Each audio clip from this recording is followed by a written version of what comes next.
This is First Alert Weather Team coverage of Tropical Storm Andrea. The wind got so bad that the palm fronds were hitting the front of my Durango, and I stopped because I kept thinking something else bigger is going to come, because you could feel it lifting the car. And when I stopped, then the rain let up and the wind let up and the tree was gone.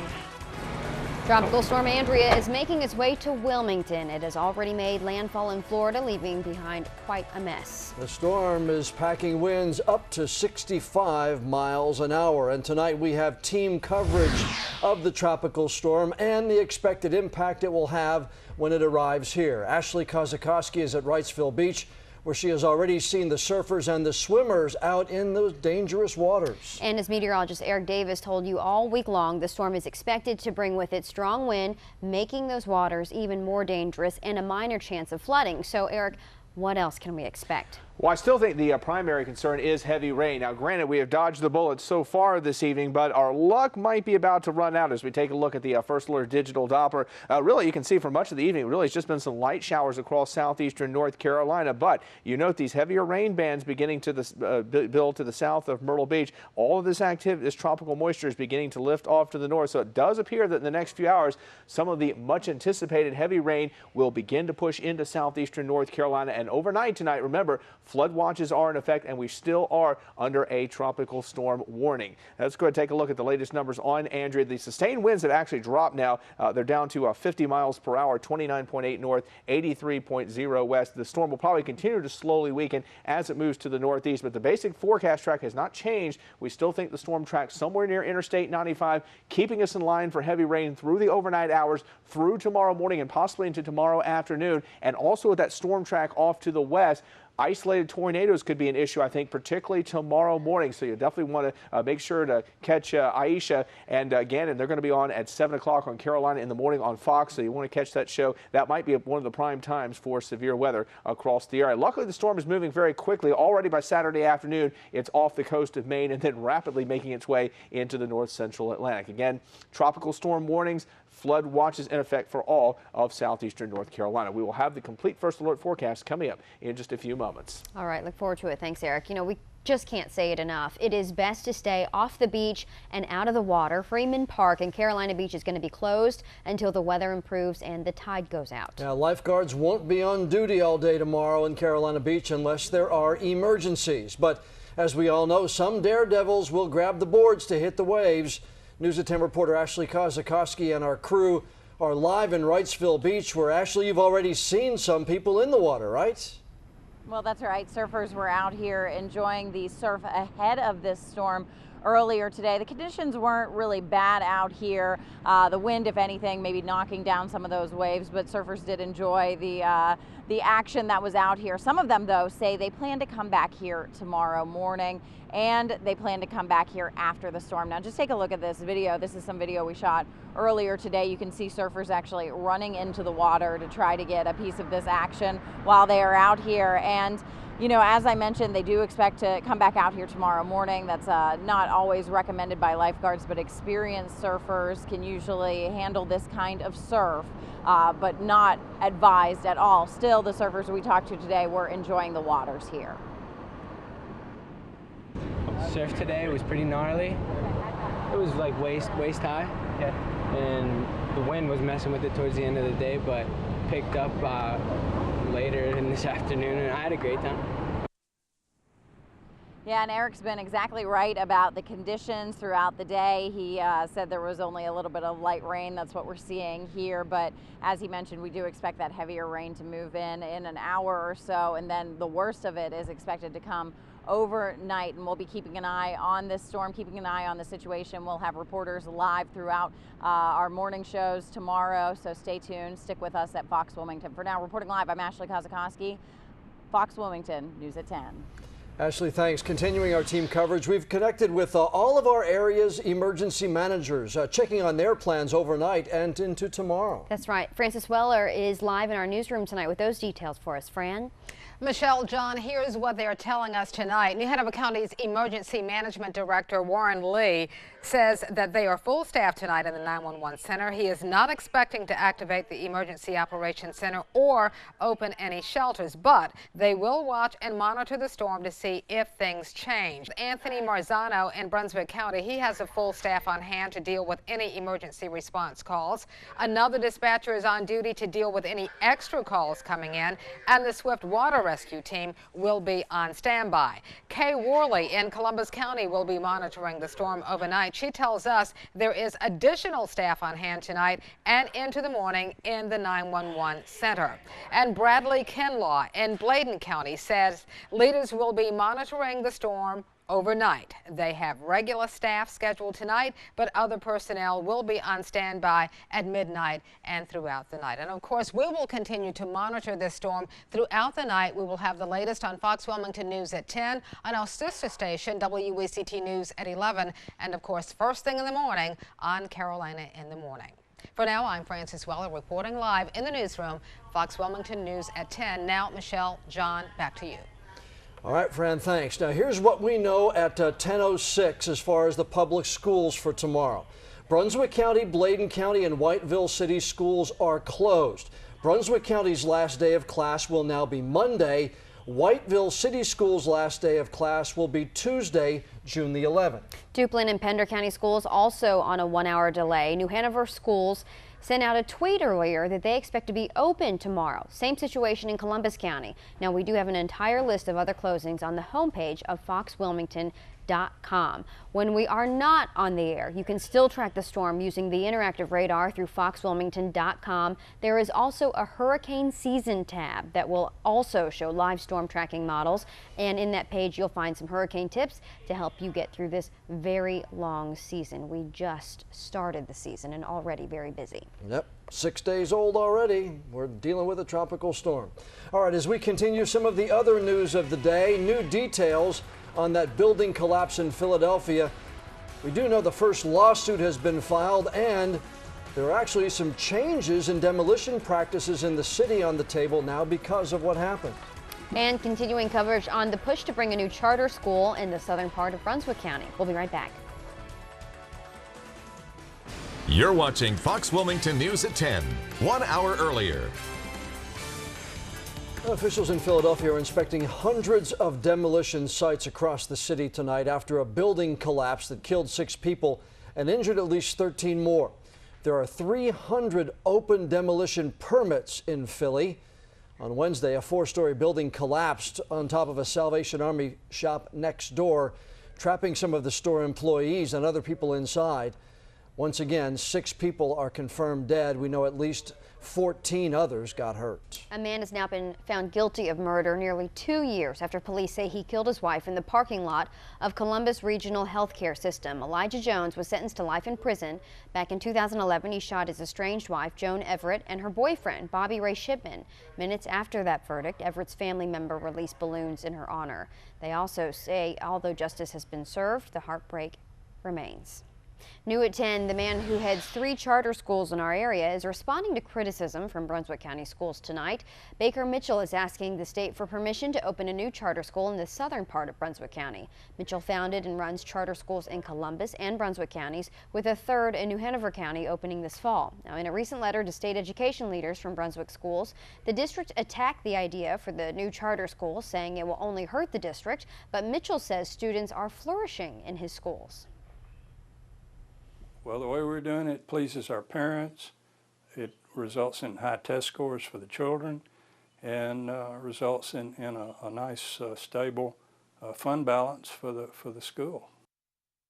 Well, we know state education leaders will talk about the application for South Brunswick Charter School next week. And a decision isn't expected to be made until later this year. Mitchell says the school could open in the fall of 2014. Well, our more pressing need immediately is Tropical Storm Andrea and what it'll have in store for us overnight and into tomorrow morning. First Alert meteorologist Eric Davis has the latest models on the storm's path. And, of course, what you can expect as you hit the road in the morning. We're going to have all those details coming up. This is First Alert Weather Team coverage of Tropical Storm Andrea. And good evening, everyone. I am First Alert meteorologist Eric Davis, continuing to track Tropical Storm Andrea, which frankly hasn't had a lot of impact on our weather so far this evening. The winds haven't been all that strong. We really haven't seen a lot of rain. Yeah, we had some light showers, even some little bit of heavier rain now making its way into Columbus County. But you note now around the Myrtle Beach area, heavier rain bands now starting to move into Myrtle Beach, and some much heavier rain bands located well to the south of Brunswick County. It's probably going to be a few more hours before things really deteriorate in a big way across southeastern North Carolina. But make no mistake about it, it still looks like some pretty heavy tropical rains on the way overnight tonight and into tomorrow morning. Now, the center, of course, of the storm beginning to cross Florida and making its way into southern Georgia at this hour. Very heavy rain bands stretching from western South Carolina all the way back into parts of southern Georgia and back into parts of Florida as well. And there's still quite a bit of tropical moisture, which still has the potential to feed into southeastern North Carolina as this system makes its way off to the northeast. Still looks like a track near Interstate 95. And also overnight tonight, we would expect at least a chance of severe thunderstorms to begin to increase, and maybe the risk of a few isolated tornadoes. Storm Prediction Center also watching this area. It does appear by morning, especially across New Hanover, Brunswick, and Columbus County, we could see a few possibly tornadic thunderstorms. Remember, hurricanes and tropical systems can generate small tornadoes, not the kind that we saw out in Oklahoma, but small tornadoes that can touch down very quickly. So we're going to have to really keep our eye on the prize for that, and that severe weather threat will continue through much of the day tomorrow, probably winding down as we head towards tomorrow afternoon, but I still think the primary concern will be for heavy rainfall. Hour-by-hour forecast showing the system making its way into right around the South Carolina-North Carolina line here as we head towards 6 a.m. Heavy rain bands at least continuing to feed off and on into southeastern North Carolina. Temperatures mostly in the 70s. We'll still have the threat of some pretty heavy rain for much of tomorrow morning. And then as the system begins to lift towards the Triangle area and eventually up into Virginia, we should see a lot of the rain come to an end, but it may be late afternoon or early evening before the threat of tropical storm force winds begins to diminish. So that threat may be with us at least through tomorrow evening. And the winds could be rather strong. They're going to be out of the southeast, so both our south-facing beaches and our east-facing beaches may have the potential for at least a little bit of minor coastal flooding, and rip currents and big waves will be a big issue here. Look at this by tomorrow afternoon. Instead of a southeast wind, the winds begin to shift around to the southwest. Strongest winds begin to move out of here by tomorrow evening, and I think the big threat for big winds will start to wind down as we head into Saturday. Rainfall, another aspect to the storm. Still looks like we could be on track for at least 2 to 4 inches of widespread rain. I have lowered the rainfall totals a little bit, but widespread 2 to 4 inch rainfall totals,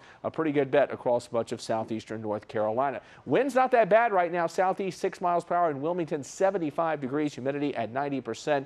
And around the metro area tonight, rain and thunderstorms increasing, 70 degrees Elizabethtown, 72 degrees in Southport. And the First Alert planning forecast, obviously much of the worst weather tomorrow morning with the rain and the severe weather threat. Still very windy for much of the day, a high of 82. And then once we get past tomorrow, I think we're going to be in pretty good shape. It's kind of the more typical early June pattern, the kind of weather you expect to see. Highs in the upper 80s, lows around 70 degrees, and yes, the 20 or 30% chance of those garden variety afternoon showers and thunderstorms. Kind of a boring forecast, but after Andrea, boring might be good. And it's, if you've been here for any length of time, you know after these storms come through, that usually the day after is beautiful.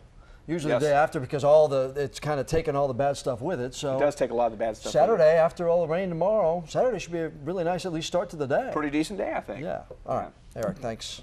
As we brace for whatever Tropical Storm Andrea may bring, the system is already pounding parts of the nation tonight, which I told you about. Yeah, forecasters are saying, along with the strong winds and up to 6 inches of rain, Andrea's even spawned several tornadoes to our south. Steve Harrigan is in Cedar Key, Florida, with our report.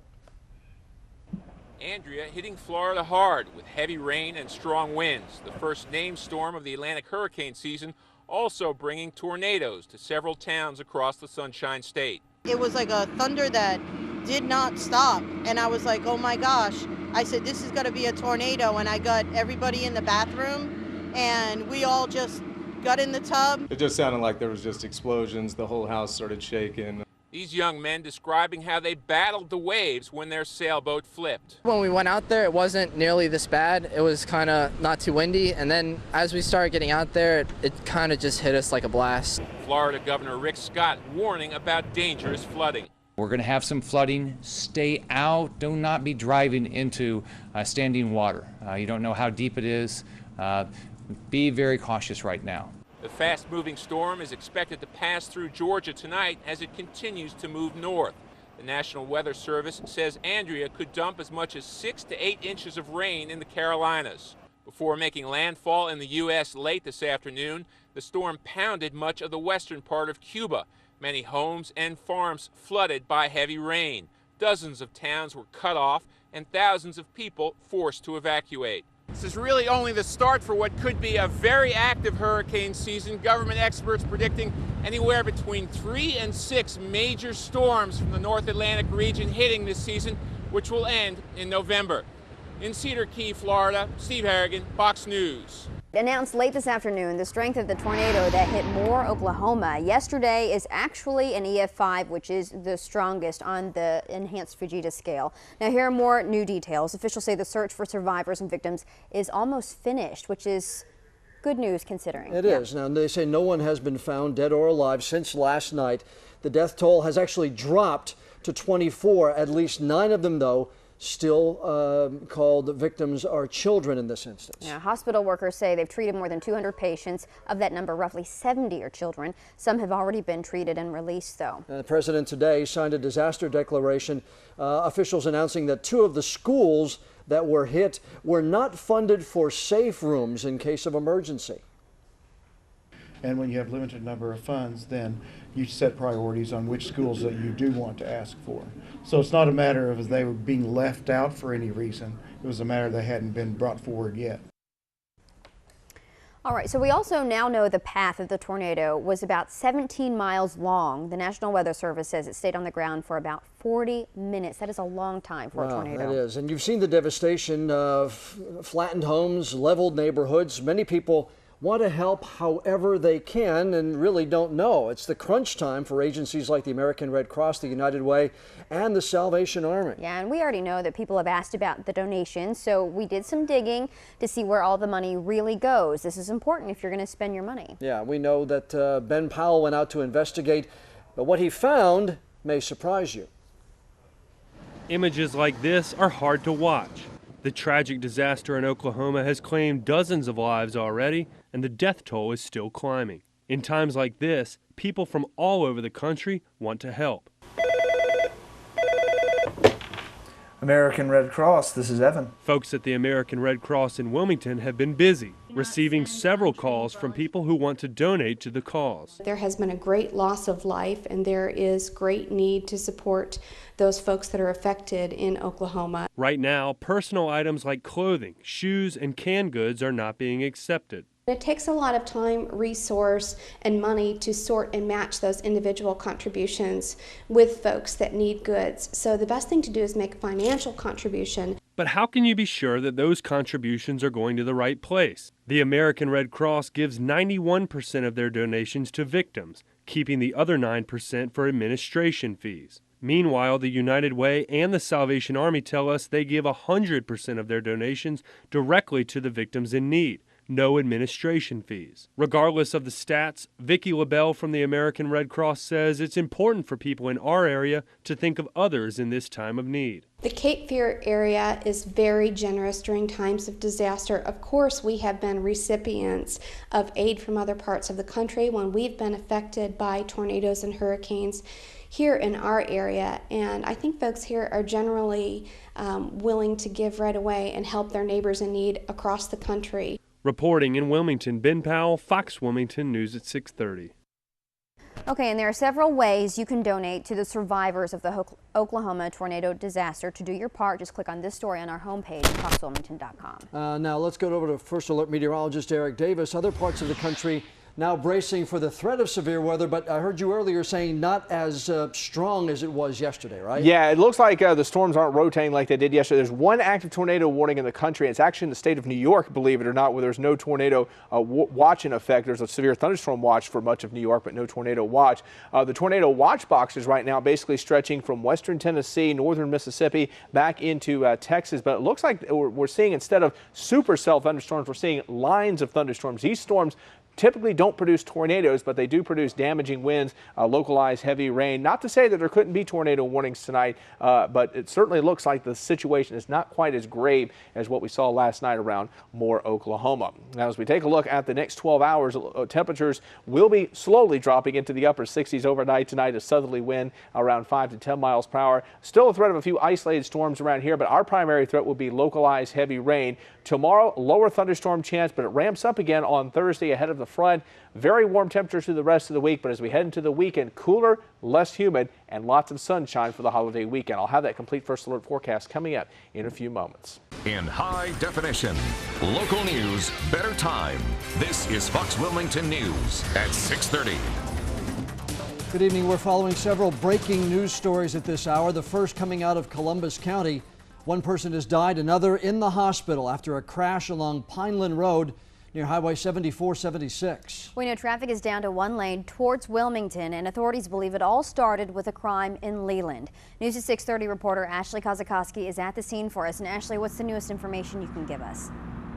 Well, actually, troopers just opened up this road. They opened it back up, heading eastbound toward Wilmington. I'm going to step out of the way so you can see exactly what's going on behind me here. Now, as you can see, troopers, investigators still out here on the scene. Now, 7476 was closed heading eastbound for about an hour, but they literally just opened this road back up, so traffic is starting to move here. Now, they did take away one of the cars involved, but there's still the Cadillac that police say and troopers say the person who was driving caused all of this to happen.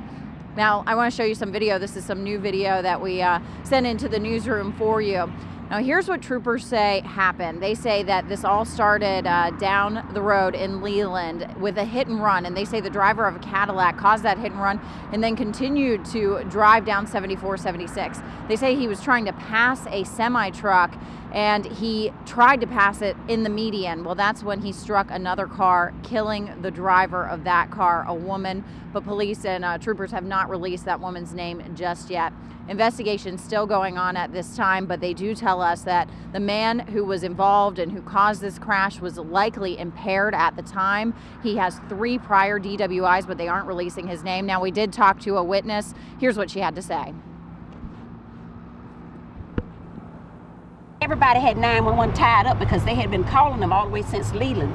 And oh man, we never did get through the 911, and everybody started stopping, and we were just praying that we were still alive because we didn't know which way he was going.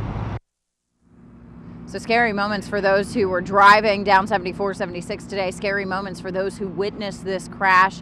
Now, we don't know yet the name of the woman who was killed in this accident, and troopers have not released the name of the man who they say caused the accident. He was taken to the hospital with minor injuries, and they expect him to be released shortly. They say he likely faces felony charges. Reporting live tonight, I'm Ashley Kozakowski, Fox Wilmington, News at 6:30. All right, thanks, Ashley. What a mess out there. In the meantime, a robber is on the run tonight in Wilmington. Police say the man took off with an iPad from a shop in Chandler's Wharf. Police say the man started talking to some of the business owners. Then he pulled out a weapon and demanded the tablet computer. He grabbed it, took off down Water Street. Officers eventually found the tablet and a BB gun nearby, but that man still missing.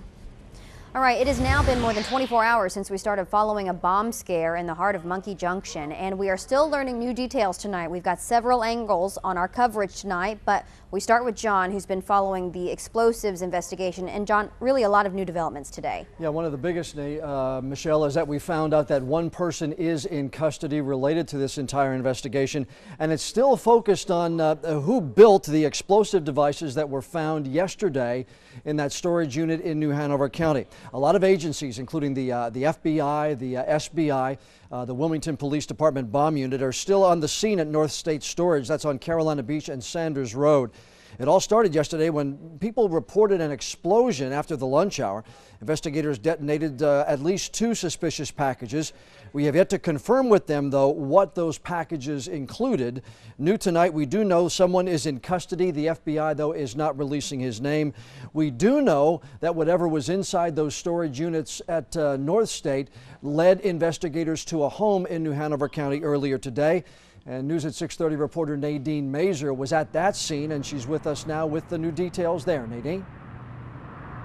Yeah, John, we are actually at that storage facility you were just talking about, and evidence found in one of these units behind me actually led detectives to a nearby home, and that was actually a second location for this bomb investigation. We're going to pull up some video. We were there earlier. You know, this brick home is located in the community called The Cape, which is right off of Carolina Beach Road in the county. Investigators and detectives spent about a good 2-3 hours searching every inch of this home. Turns out they didn't really find any suspicious packages or material, but tonight Fox Wilmington found tax records that show the house is owned by 2 people by the name of Calliope Gianolis and Gary Slatter Jr. Now, their listed addresses from what we found are in Red Hook, New York, and we tried to make contact with them but were unsuccessful. But I should mention, no one was evacuated near this home, but I spoke to law enforcement officials who talked to me about kind of the process of how they got to this home. Take a listen. In our briefing this morning, you know, they discussed what the possibilities were, and if they ran into or encountered a situation that seemed to be dangerous, then we would absolutely, you know, evacuate the area. The sheriff's office knocked on every door on that road, let them know what we were doing, and also, you know, told them what we're doing. If they wanted to leave, they could voluntarily, and then we would approach each, you know, incident as needed be. Now, we have been pressing law enforcement both yesterday and today for some answers. People want to know who is responsible for this, what was going inside these storage units, and what this house has to do with this entire investigation. But we have not been able to get any answers to those questions. The FBI actually directed me to the federal courthouse in downtown Wilmington, and I went down there to try to find some answers myself, but the clerk there told me that none of the documents have been returned to them yet, and without those being filed at the federal courthouse, we won't be able to really know any more into the nature of this investigation. Reporting live in New Hanover County, I'm Nadine Mazer, Fox Wilmington News at 6:30. All right, Nadine, thanks. Now stay with Fox Wilmington and foxwilmington.com. We will bring you any new details as they develop in the investigation.